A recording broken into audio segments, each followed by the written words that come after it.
Welcome to everyone on my YouTube channel Physics JJP. Next one is Coulomb's law in vector form. Coulomb's law को use करके हम लोग दो point charge के बीच के force को फाइंड आउट करते हैं. टॉपिक क्या है? Coulomb's law in vector form. Coulomb's law को यूज करके दो पॉइंट चार्ज के बीच फोर्स का मैग्नीट्यूड वैल्यू फाइंड आउट करके लाएंगे. ये कोई चार्ज है Q1 और ये कोई चार्ज है Q2. दोनों चार्ज का नेचर सेम है, इसीलिए फोर्स जो एग्जर्ट होगा वो रिपल्सिव फोर्स एग्जर्ट होगा. एक चार्ज के फोर्स की वजह से दूसरा चार्ज उससे दूर जाएगा, दूसरे चार्ज के फोर्स की वजह से फर्स्ट चार्ज उससे दूर जाएगा. ये क्या लिखा है? देखिए दोनों में डायरेक्शन उल्टा जा रहा है लाइन ज्वाइनिंग के अलॉन्ग, क्योंकि रिपल्सिव फोर्स है. इसीलिए ये क्या लिखा है? Force on charge 1 by charge 2, यानी Q1 पे जो फोर्स एग्जर्ट हो रहा है वो 2 के द्वारा एग्जर्ट हो रहा है. तो फोर्स किस पे लग रहा है? 1 पे. किसके द्वारा लग रहा है? 2 के द्वारा. तो जिस पे फोर्स लगेगा उसको पहले लिखेंगे, इसे लिखे हैं force on charge 1 by charge 2. यहाँ पे देखिए चार्ज 2 पे फोर्स एग्जर्ट हो रहा है किसके द्वारा? Q1 के फील्ड लाइंस के द्वारा, यानी चार्ज Q1 के द्वारा. चार्ज Q2 पे फोर्स एग्जर्ट हो रहा है. फोर्स किस पे लग रहा है? 2 पे लग रहा है. तो force on charge 2 by charge 1. और ये R12 कैप यूनिट वेक्टर है जो क्या करता है? डायरेक्शन, फोर्स के डायरेक्शन को रिप्रेजेंट करता है. तो डायरेक्शन सबसे पहली बात तो लाइन ज्वाइनिंग के अलोंग है. R12 कैप कहने का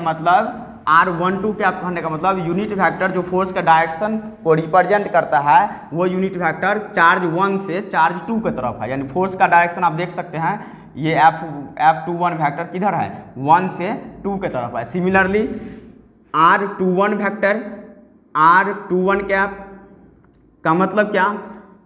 ये जो फोर्स है आपका F12 वेक्टर, इस F12 वेक्टर का डायरेक्शन 2 से 1 की तरफ है. इसीलिए यहाँ पे पहले 2 आया है, बाद में 1 आया है.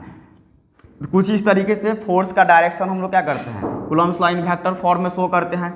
F12 वेक्टर का मतलब force on charge 1 due to charge 2, यानी force on charge Q1 due to charge Q2. F21 का मतलब, F21 वेक्टर का मतलब force on charge Q2 due to charge Q1. R12 के आपका मतलब यूनिट वेक्टर पॉइंट कर रहा है, डायरेक्शन दिखा रहा है किधर से किधर की तरफ? चार्ज 1 से 2 की तरफ, यानी unit vector pointing from charge Q1 to Q2. R21 के आपका मतलब unit vector pointing from charge Q2 से Q1, यानी यूनिट वेक्टर का डायरेक्शन यहाँ पे 2 से चार्ज 1 की तरफ शो हो रहा है. ठीक है, याद रखने का तरीका, अगर यहाँ 1 2 है तो यहाँ 2 1 हो जाएगा, अगर यहाँ 2 1 है तो यहाँ पे 1 2 हो जाएगा. अब Coulomb's लॉ अप्लाई करके फोर्स का मैग्नीट्यूड वैल्यू फाइंड आउट करके ले आएंगे. तो दो पॉइंट चार्ज के लिए Coulomb's लॉ का फॉर्मूला था वही यहाँ पे वेक्टर फॉर्म में भी आएगा. 1/4πε0 Q1 इंटू Q2 दोनों का मैग्नीट्यूड बाय R². तो F पहले 1 2 को फाइंड आउट करते हैं. F12 vector equal to 1/4πε0 magnitude of Q1 into magnitude of Q2 by square of distance between them. दोनों चार्ज के बीच का जो डिस्टेंस है उसका स्क्वायर. और डायरेक्शन किधर जा रहा है? 1 2 के लिए डायरेक्शन 2 से 1 की तरफ जा रहा है, इसलिए R21 कैप हो गया, यानी फोर्स का डायरेक्शन चार्ज 2 से चार्ज 1 की तरफ. सिमिलरली F21 का value 1/4πε0 Q1 into Q2 magnitude of Q1 into magnitude of Q2 by square of distance between them.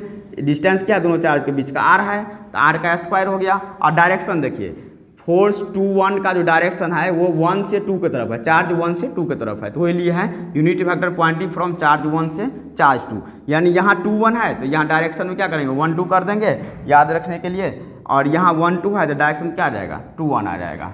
ये था आपका Coulomb's law in vector form. ऐसे ही छोटा वीडियो आप लोग को मिलते रहेगा टॉपिक वाइज.